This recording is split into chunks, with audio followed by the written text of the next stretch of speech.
On today's show, Rick Carlisle and the Dallas Mavericks went through a messy breakup. Tim MacMahon wrote the full expose on that. We'll talk about what it means for Rick Carlisle, what it means for Jason Kidd's approach, and how Luka Doncic responded to it. We'll also talk about the news around Luka Doncic's injury, as well as the last 2-minute report that comes out for Mavs Lakers. You're going to want to hear this. Talk about that on today's Locked On Mavs. I'm Luka Doncic, and this is Locked On Mavericks podcast. The Dallas Mavericks are NBA champions. Bang! Bang! It's good! And the Mavericks have won the game! If you don't believe, you shouldn't be here.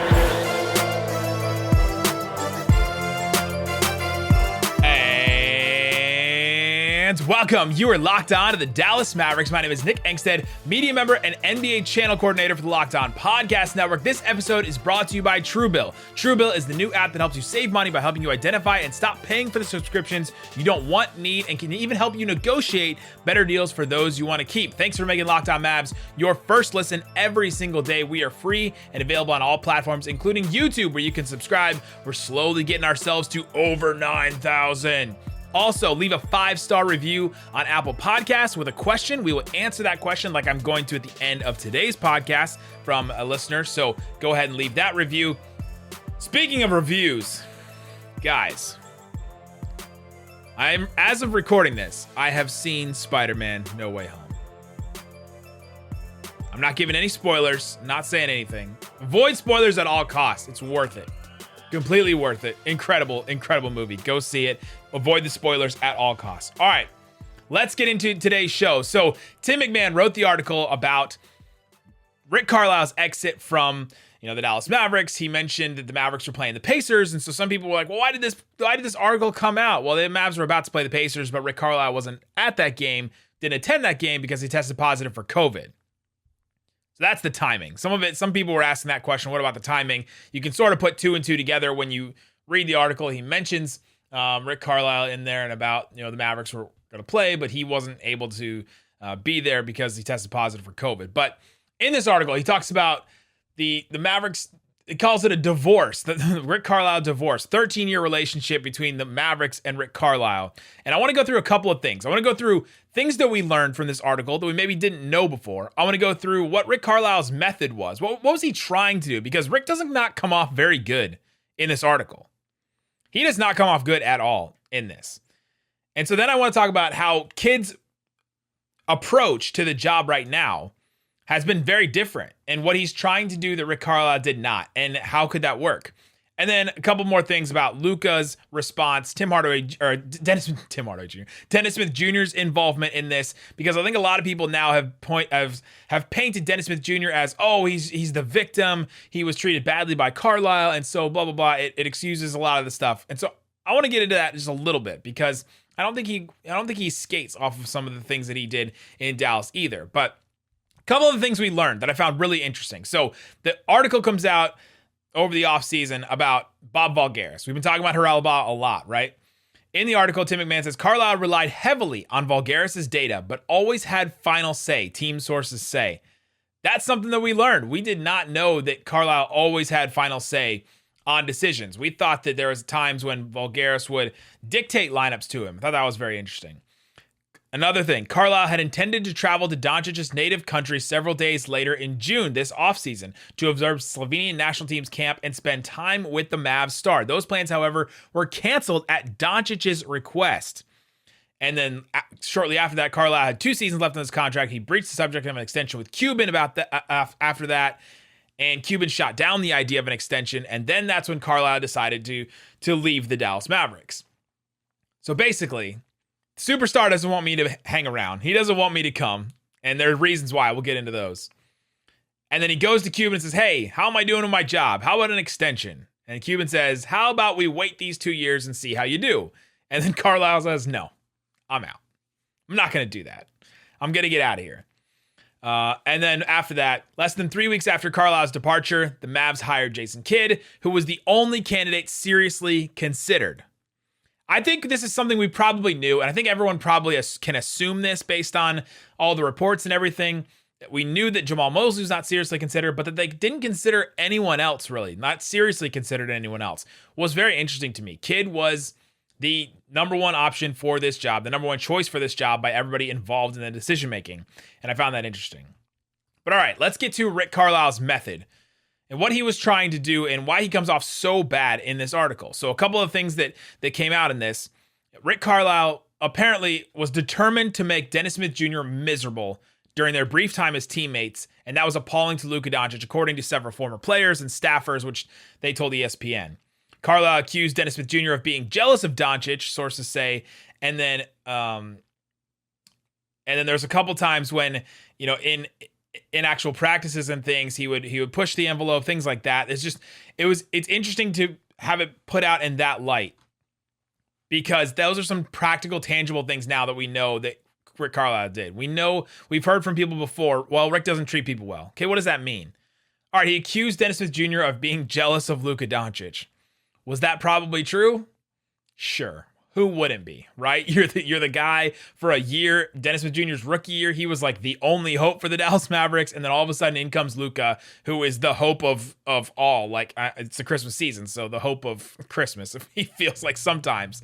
But of course he would be jealous of it. But to point it out and to make a big deal out of it is pretty dastardly, right? To try and push something. And also, in all of this, the Mavericks themselves knew that Luka and Dennis pretty quickly on were not going to be a great fit on the basketball court, and then Dennis's ability to play in the league, Dennis's viability as a starter was really questioned early on from Rick Carlisle. Rick Carlisle knew pretty early on that Dennis wasn't necessarily a starting guard. They even mentioned in the article that Carlisle wanted Donovan Mitchell at draft time.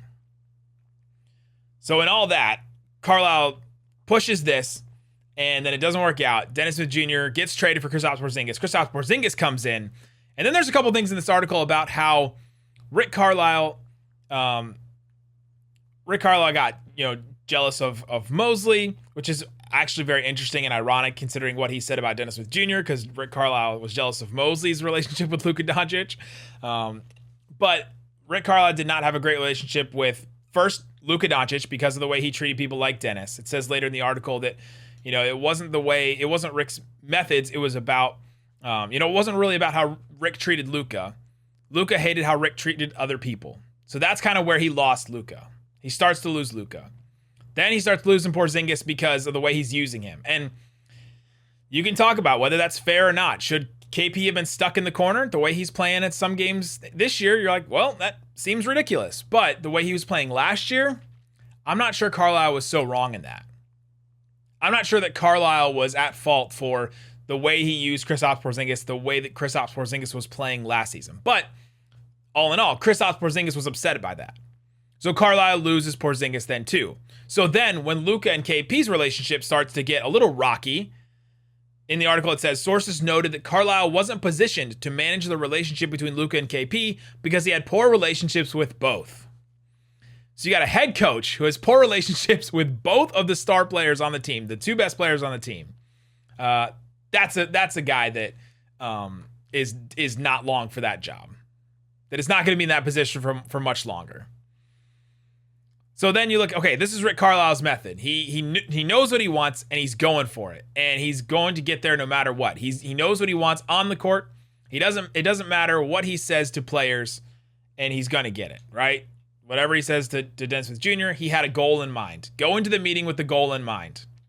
That was a lesson that my boss, David Locke, told me about management, about leadership, is go into a meeting having a goal and get that goal done. That's all you need to do in that. And you can have a couple goals in a meeting, but have a goal, get it done. Seems really obvious, but I think Rick Carlisle takes this to possibly an extreme, right? The results over the journey, where now we look at Kidd's approach to the job, and I want to get into this. It seems more about the journey for Jason Kidd. Now, is there a method to the journey? I'm not sure about that yet, but we'll talk about that. We'll get into Jason Kidd, how he's different from Rick Carlisle, and then we'll get into Dennis Smith Jr.'s involvement in all this. Why is he becoming now this sympathetic figure for all Mavs fans? We'll talk about that coming up. But before we do, let me tell you about something that can help you. There's a method to the madness of Truebill. You can go ahead and cancel a lot of your subscriptions that you have that you forgot about with Truebill. Companies make it hard for you to cancel their subscriptions. It's very hard to cancel a cable bill. I have tried at times. You have to physically call some cable companies to cancel your subscription.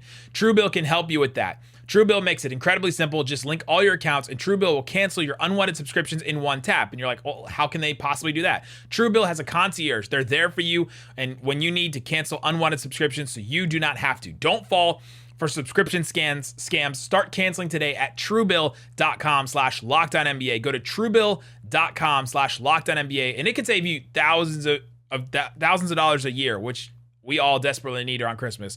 Truebill.com/LockedOnNBA.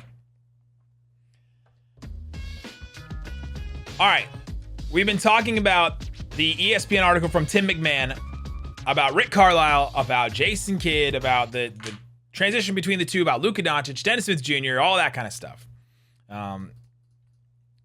Jason Kidd's approach now, which I touched on a little bit yesterday, but I really wanted to dive into it, is Jason Kidd is doing the opposite of what Rick Carlisle did in a lot of ways. And he was brought in to do that thing. He's a player's coach. Rick Carlisle was a player in the NBA, but has morphed and become not a player's coach at all in the NBA. You can ask anybody mentioned in this article, I think. You can ask Dennis Smith Jr., who tweeted that, and I'll mention that a little bit later. Not a player's coach. Jason Kidd is a player's coach. That's what everybody says. LeBron likes him. Reggie Bullock came out and said that he's a player's coach. Damian Lillard apparently wanted him to be his coach. There's all kinds of mentions and proof that he is a player's coach. Jason Kidd comes in and starts the leadership council for the Mavericks. Can you imagine? A longtime Mavs fans that are listening right now, can you guys imagine Rick Carlisle having a leadership council? No, I cannot imagine that. But Jason Kidd starts this. It's Luka Doncic, Kristaps Porzingis, Tim Hardaway Jr. The three best players on the team. You can argue Brunson is probably in there as well. But the three best players that Jason Kidd thinks, apparently.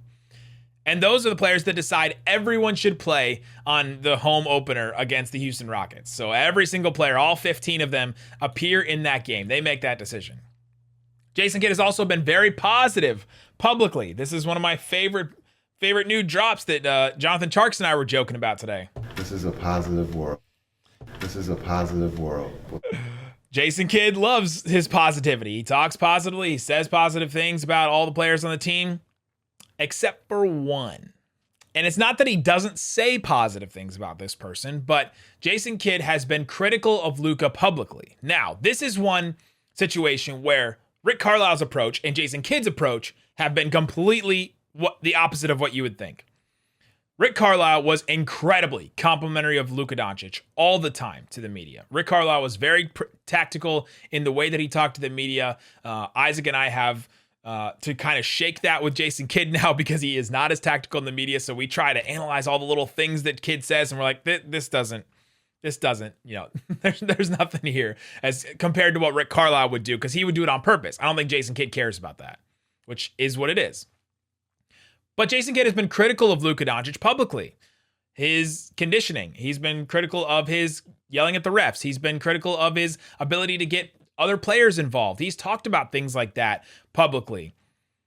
And you have to imagine that he's doing that privately as well. Now, we don't know for sure. We don't know for sure what Rick Carlisle was doing privately as well, but we knew that he was trying to force Luka Doncic to do some things he didn't want to do. So, but the approach, I think, is different.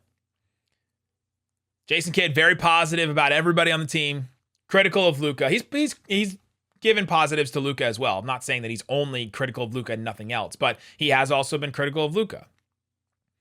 So that's the difference between the two. And I find it very interesting. Jason Kidd This is a positive world. He is really trying to get that persona. He's really trying to buck the persona that he had himself. He's trying to, slay those demons. He's trying to slay the demons of what Rick Carlisle left behind as well. So, and Dennis Smith Jr. was mentioned in the article. We talked about him a little bit. He tweeted that this article about my time there is spot on. And that's coming from staff members and players. Y'all don't even know the half. It wasn't just players. It was staff members too. It was people in the media. We're a little bit jaded because of the way that Rick Carlisle treated the media. He would try to push back and in a mean-spirited way, try to shut you up and try to shut you down and tried to make you shut up, basically. And there's a bunch of other things as well with Rick Carlisle. It wasn't just with the players, which tends to be the case. Same exact thing was said about Urban Meyer recently. I'm not sure if comparing Rick Carlisle and Urban Meyer at this point in time is appropriate, but that's where we are. Interesting thing is that Justin Anderson, Simba, former Mavericks young player, draft pick, tweeted something very different that I find interesting. Simba tweeted, "Y'all didn't ask, but I'm not going for any Rick Carlisle slander. Basketball savant that only cares about winning." Okay, nobody said anything about that, right? Nobody's questioning Rick Carlisle's basketball savantness or that he only cares about winning. It's actually that he only cared about winning caused all the things we talked about at the beginning of this episode. His Rick Carlisle's method. Because he only cared about winning. Didn't care about the journey. Jason Kidd seems to care about the journey. Now, sometimes the journey is we're going to perform a voodoo ceremony from Major League, and that's what's going to fix our 3-point percentage. So I'm not sure. I'm not sure about that at this point. But here we are. Both have their downfalls, but both have very different approaches. But Justin Anderson comes out, very positive towards Rick Carlisle. Somebody asked him later on Twitter, asked Justin Anderson if he thought he was underplayed as a rookie. That was one of the big things. Justin Anderson was Josh Green before Josh Green was Josh Green, or before Moses Brown was Moses Brown. A young player on the team that all Mavs fans wanted to play a lot and thought wasn't getting enough play. Rick Carlisle hates rookies. Rick Carlisle won't play him. Justin Anderson responded like this: "I was a rookie. I had to learn from the guys ahead of me, but it helped when I got traded to Philly and was then able to play good basketball in good minutes to contribute to winning. Rick Carlisle's teaching had a lot to do with that." Gives him credit. It wasn't all bad with Rick Carlisle. He gave him a lot of tools. He gave players tools, right? He gave them the ability to win. Now, if it may not have been their choosing, it may not have been the way that they wanted it to be, but led the Mavericks to a championship, led them to a lot of winning seasons.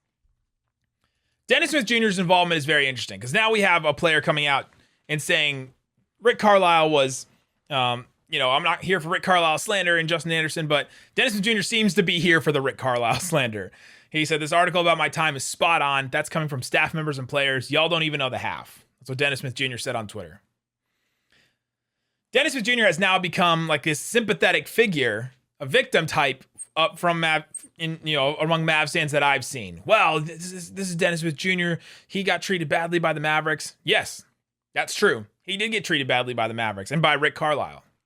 He was positioned and poised to be the next guy for the Mavericks, first top 10 pick since Dirk, I believe. Yes, I think that's true. The first top 10 pick from the Mavericks since Dirk. And so the Mavericks made him their starting point guard. He played a lot of games. He put up some numbers. I think a lot of us could see early on that he was not like the future for the Mavericks.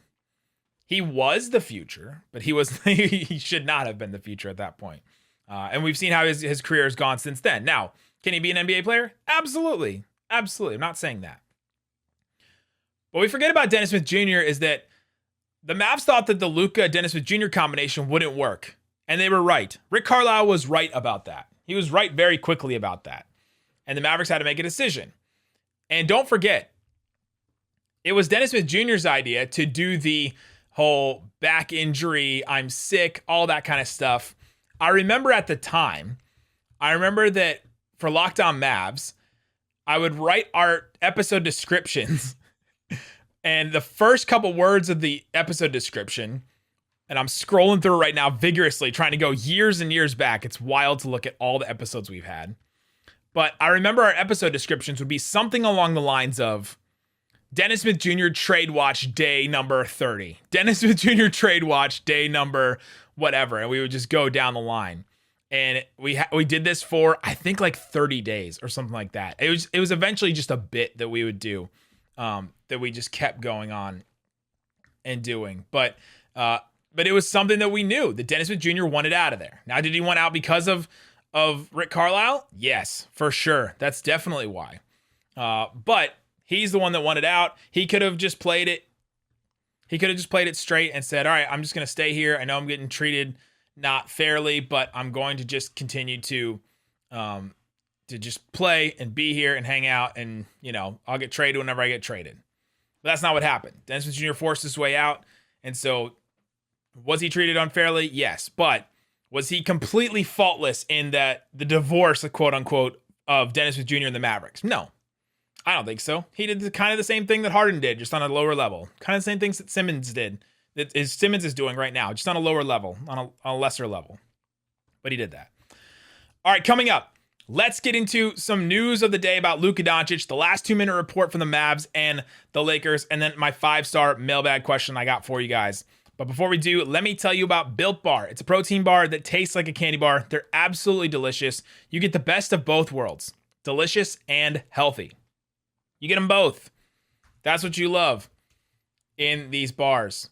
Ooh, Ruby Chocolate Puffs back. You can go get those right now.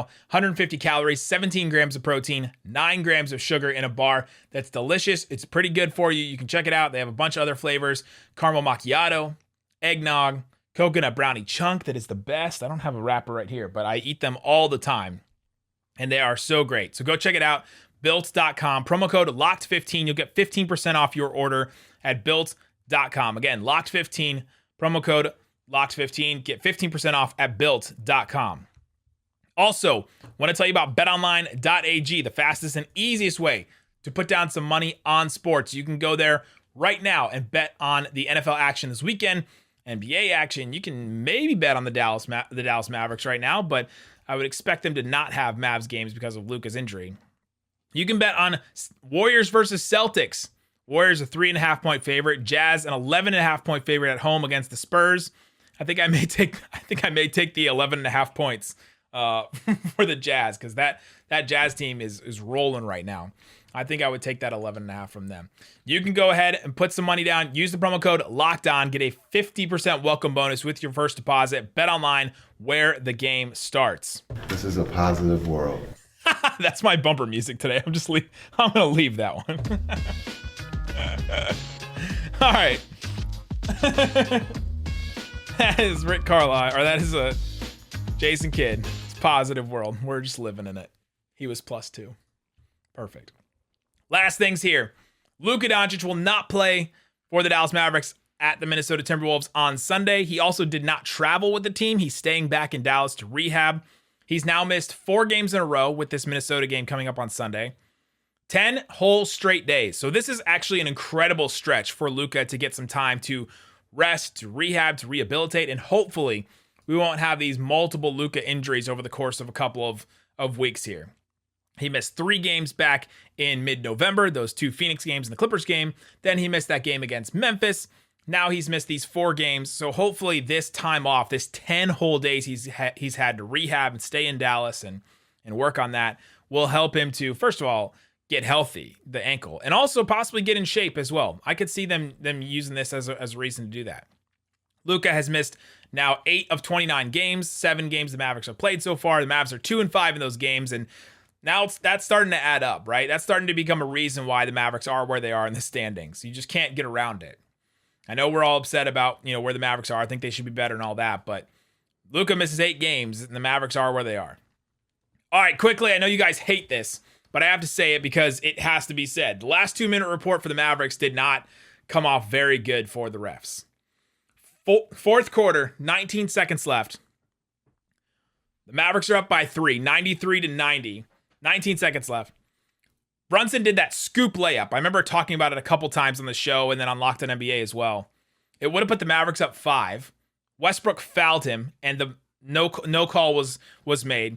And on the last 2-minute report, it says that it was an incorrect call. So they should have called a foul on Russell Westbrook.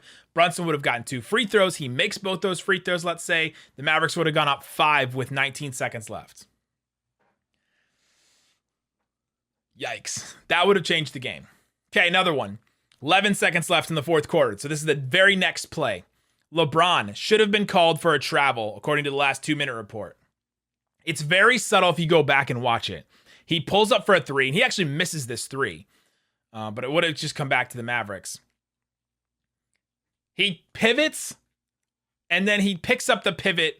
But the pivot is so slight, it's very hard to catch in real time. So I almost don't mind that one because it's just so hard to catch in real time. And he doesn't really make a move off of it. He just kind of pivots, and then he takes a really long 3 and misses it.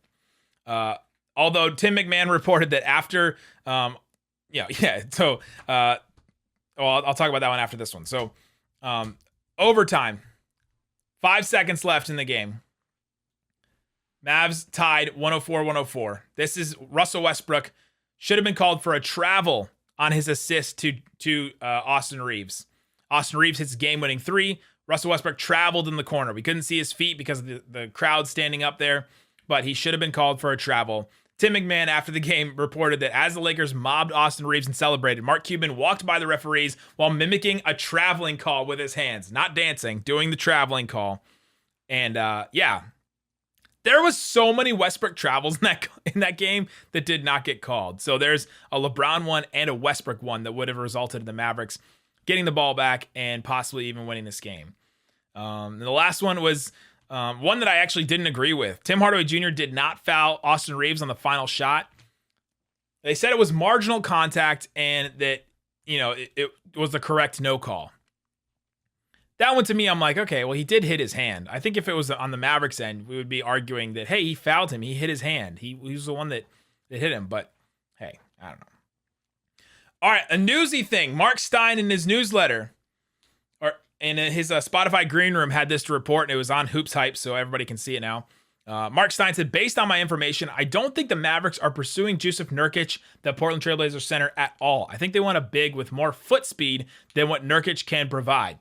We don't really know what Jason Kidd and Nico Harrison want in players. And so I found this very interesting, that they don't want a big plotting center. So I don't expect the Steven Adams, the Jonas Valanciunas, the guys like that to be coming through, because apparently the Mavericks want a big with more foot speed. Now, I hope personally that if one of those guys I just mentioned does become available, that they go after him anyway, just because they need to get talent. They just need to go get a better center at this point. So if Nurkic is available, they should go after him. They have our number one priority is to get a big with foot speed as far as, a center. Okay, can't get that, but we can get somebody else. Hopefully they'll do that. But that's what we have. That's what we know so far. They're not going after Nurkic because they want a big with more foot speed. Interesting stuff from Mark Stein. Last thing here, 5-star Apple Podcast mailbag review question. Great stuff. Always send in your 5-star Apple Podcast reviews and put a question in it. We will answer it. This one is from Danny719. Shout out to Danny. He said, love the cast, guys. Never heard somebody call it a cast. That's like when Tom Haberstroh in Parks and Rec said, I call them the deets and the tails. The details. The deets and the tails. We call it a pod. He calls it a cast. Question. The games we struggle in, a lot of times we see a lack of hustle from our team. Do you think this falls on Luka? He isn't the energetic dive for loose balls, run back type of guy. I think the hustle thing is kind of something very interesting. Jonathan Tjarks from The Ringer and I were talking about it today at lunch. The Mavericks team has been with each other for a while, and they don't have a lot of young guys. When you see Josh Green go out on the floor, it stands out. His athleticism, his speed, it stands out because a lot of the guys the Mavericks play are Luka, Brunson types that they don't rely on their athleticism. Let's just put it that way. Bullock, Dwight Powell types that have been vets and been in the NBA a long time, and so they're not, all the time dive and energetic and dive for loose balls and things like that. The Mavericks will dive for loose balls. I think that this is an interesting question. I think he's mainly just saying that he doesn't see it. That Danny says he doesn't see it from the Mavericks. I don't think it's all on Luka, but the lack of hustle from the team does stem from something Jason Kidd has been saying a lot. That when the Mavericks miss shots, that they go down the other end and they hang their heads and they get discouraged. And so I think that is the energy that you're not seeing, Danny. And so does it come from Luka? No, but does some of it come from Luka? Absolutely. I think some of it does, with missing threes and then also the ref stuff. Luka gets so in his head about the refs and all that, and I think that affects it as well. So there you go. Leave a 5-star review on Apple Podcasts. We're trying to get to 1,000. I think we're like 400 off or something like that, but let's get there. Thanks for making Locked On Mavs your first listen every single day. We will be back with you covering the Minnesota Timberwolves game Sunday night. Now make your second listen Locked On Bets, your daily one-stop shop for all your gambling needs. Locked On Bets, hosted by your boy Q and Lee Sterling. It's free and available on all platforms. Peace out. Boom!